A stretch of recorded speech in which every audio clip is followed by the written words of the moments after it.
ഇന്ന് മോളൊക്കെ ഉറക്കി കിടത്തിയിട്ടാട്ടോ ഞാൻ വീഡിയോ സ്റ്റാർട്ടാക്കിയിട്ടുണ്ടായിരുന്നത്. അപ്പോൾ ഓളെ ഉറക്കലൊക്കെ കഴിഞ്ഞിട്ട് ഞാൻ വീടൊക്കെ ക്ലീൻ ചെയ്തിട്ടുണ്ടായിരുന്നു. അടിക്കലും തുടക്കലൊക്കെ കഴിഞ്ഞിട്ടുണ്ടായിരുന്നു കേട്ടോ. തുണികളൊക്കെ കഴുകാണ്ടായിരുന്നു. അതൊക്കെ കഴുകലൊക്കെ കഴിഞ്ഞിട്ടാണ് വീഡിയോ എടുക്കാമെന്ന് കരുതിയത്.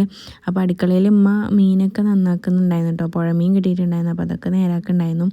അപ്പോൾ ഇന്ന് ചിക്കൻ ഉണ്ടായിരുന്നു. ഇന്ന് വെള്ളിയാഴ്ച അല്ല, അപ്പോൾ ഇന്ന് ചിക്കൻ വെക്കാമെന്ന് വിചാരിച്ചിട്ട് ചിക്കനൊക്കെ ക്ലീൻ ചെയ്തിട്ട് അവിടെ വെച്ചിട്ടുണ്ടായിരുന്നു. ചിക്കൻക്കുള്ള വെജിറ്റബിൾസൊക്കെ അരിഞ്ഞ് വെച്ചിട്ടുണ്ടായിരുന്നു കേട്ടോ, ഉള്ളി തക്കാളിയൊക്കെ. അപ്പോൾ അതിൻ്റെ ഇടയിൽ ചോറൊക്കെ വെന്തിട്ടുണ്ടായിരുന്നു. അപ്പോൾ അതൊക്കെ ഊറ്റലും കഴിഞ്ഞിട്ടുണ്ടായിരുന്നു കേട്ടോ. അപ്പോൾ ഞാനിപ്പോഴും ചിക്കൻ കറി വെക്കാമെന്ന് വിചാരിച്ചിട്ടുണ്ടായിരുന്നത്. അപ്പോൾ ചിക്കൻ കറി വെക്കുകയാണെങ്കിലും വരട്ടുകയാണെന്നുണ്ടെങ്കിലും ഞാൻ ആദ്യം ചിക്കനിൽ ഇങ്ങനെ കുറച്ച് മസാലയൊക്കെ പുരട്ടി വെക്കും കേട്ടോ. മുളക് പൊടി, മഞ്ഞൾപ്പൊടി, ഉപ്പ്, പിന്നെ ചിക്കൻ മസാല ഇടും. അതുപോലെ പേരിനൊരു ഓപ്ഷനിലാണ് കേട്ടോ, കളറ് ചേർക്കും, ഒരു ഭംഗിക്ക് വേണ്ടിയിട്ട്. ഉണ്ടെങ്കിൽ ചേർത്താൽ മതി. അങ്ങനെ അതൊക്കെ ചേർത്തിട്ട് ഞാൻ നല്ലോണം മസാല പുരട്ടിയിട്ട് വെക്കും കേട്ടോ. ടൈം ഉണ്ടെന്നുണ്ടെങ്കിൽ കുറച്ച് നേരം വെക്കുകയാണെങ്കിൽ ഒന്നുകൂടി ടേസ്റ്റ് ആയിരിക്കും. അത് ട്രൈ ചെയ്ത് നോക്കിയിട്ടില്ലെങ്കിൽ എന്തായാലും എല്ലാവരും ട്രൈ ചെയ്ത് നോക്കണം കേട്ടോ. അങ്ങനെ ചോറ് വീട്ടിലൊക്കെ കഴിഞ്ഞിട്ട് അതിന് വെള്ളം വറ്റിക്കാൻ വേണ്ടിയിട്ട് ഗ്യാസ് വെച്ചിട്ടുണ്ടായിരുന്നു. അത് കഴിഞ്ഞിട്ട് ഞാൻ അടുപ്പിൻ്റെ അവിടെയൊക്കെ ക്ലീൻ ആക്കിയിട്ടുണ്ടായിരുന്നു കേട്ടോ. മോൾക്ക് നാളേക്കുള്ള വെള്ളമാണത്.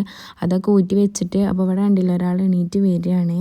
അപ്പോൾ രാവിലെ അടുപ്പ് കൂട്ടിയിട്ടുണ്ടായിരുന്നു ചോറ് വെക്കാൻ വേണ്ടിയിട്ട്. അപ്പോൾ പിന്നെ ചിക്കൻ കറി ആക്കാൻ നേരത്ത് അടുപ്പ് കെട്ടിട്ടുണ്ടായിരുന്നു. അപ്പോൾ പിന്നെ വീണ്ടും കത്തിച്ചിട്ട്, അപ്പോൾ മൺകുടുക്കയിൽ വെക്കണം കേട്ടോ എനിക്ക് കൂടുതൽ ഇഷ്ടം.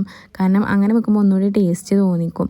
അങ്ങനെ ചട്ടിയൊക്കെ വെച്ചിട്ട് എണ്ണ ഒഴിച്ചിട്ട് ഇഞ്ചി വെളുത്തുള്ളി പേസ്റ്റൊക്കെ ഇട്ടിട്ട്, പിന്നെ ഉള്ളി പച്ചമുളകൊക്കെ ഇട്ടിട്ടോ, കറിവേപ്പില അത് പിന്നെ മസ്റ്റാണല്ലോ. ഞാൻ എല്ലാത്തിലും എനിക്ക് ഭയങ്കര ഇഷ്ടമാണ് കറിവേപ്പില, വേണം, നിർബന്ധമുള്ളൊരു സാധനമാണ്.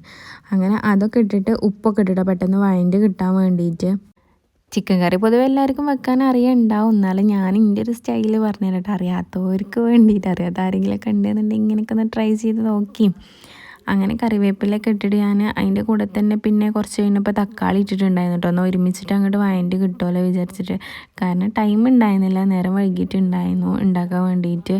അങ്ങനെ തക്കാളിയൊക്കെ ഇട്ടിട്ട് ഒന്ന് മൂടി വെച്ചിട്ട് പെട്ടെന്ന് വഴണ്ടി ഇട്ടാൻ വേണ്ടിയിട്ട്. അതിൻ്റെ ഇടയിൽ ഞാൻ മോൾക്ക് ഇപ്പോൾ മുട്ടയൊക്കെ കൊടുക്കൽ തുടങ്ങിയിട്ടുണ്ടായിരുന്നു. അപ്പോൾ ഞാനിന്നൊരു മുട്ട പുഴുങ്ങാൻ വെച്ചിട്ടുണ്ടായിരുന്നു.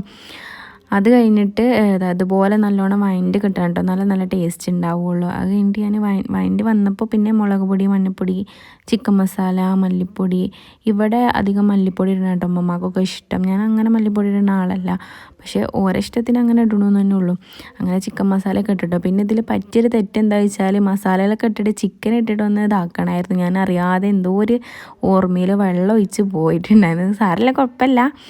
അങ്ങനെ വെള്ളം ഒഴിച്ച് ചിക്കനൊക്കെ ഇട്ടിട്ട് ഞാനത് അങ്ങനെ ഒന്ന് നല്ലോണം ഇളക്കിയിട്ട് മൂടി വെച്ചിട്ട്. അപ്പോൾ അടുത്ത വീഡിയോയിൽ ബാക്കി പറയാം. കാരണം വീഡിയോക്ക് ലിമിറ്റേഷൻസ് ഉണ്ടല്ലോ, 3 മിനിറ്റ് അല്ലേ ഉള്ളൂ പറ്റുള്ളൂ. അപ്പോൾ എന്തായാലും ബാക്കി അടുത്ത